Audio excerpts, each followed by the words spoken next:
Hello, I'm Nalana Lynch and welcome back to my channel. In today's video, I'll be sharing how I currently store my cinch machines and supplies.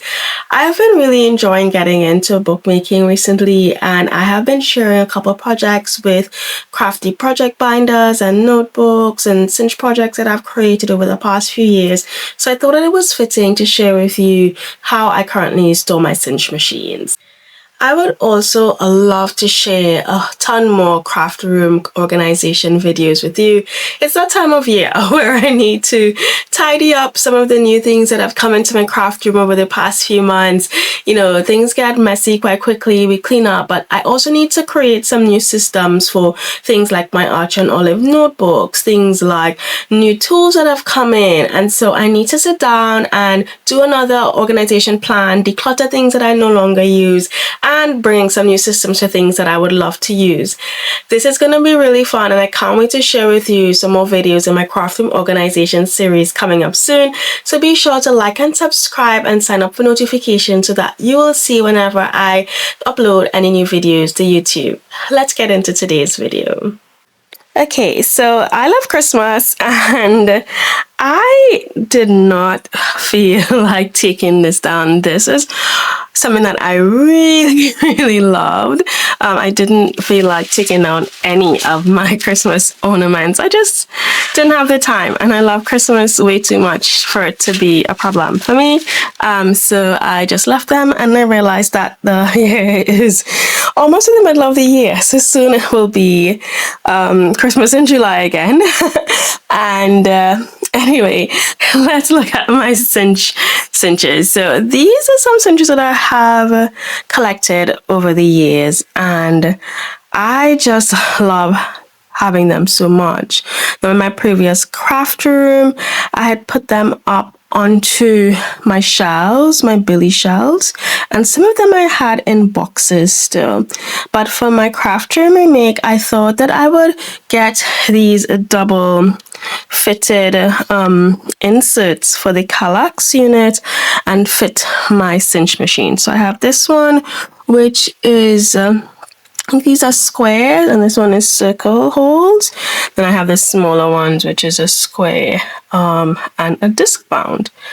And I love having them there because I can see them. They're visual and they're easy to access. They're right next to my desk, and so I just have to look over and see them. And then I have my binding wires in this kit. So I have a ton of different colors: pink, gold, coral, rose gold, silver, black. I have some of the gold rings or some of the newer things that the makers have come up with at different sizes as well. So this is what this basket holds in it. And then I have these 3 baskets here. So these 3 baskets are also for cinch accessories. I'm going to take these 2 are currently empty, which is good. I like having or knowing that I have space for extra things. And then this is one of the cinch binding wires kits with all the colors that I recently received. I have that in the back there. Then I have some more binding wires here that I have collected over the years.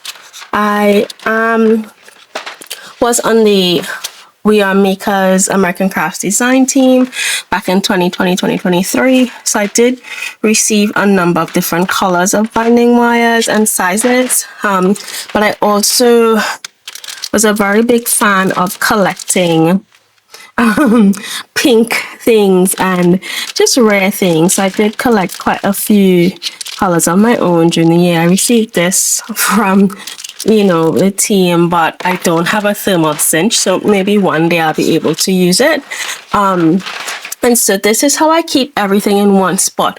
A few things are missing. I have a few rings and whatnot, but I think when I do my room tidy up, I am going to see again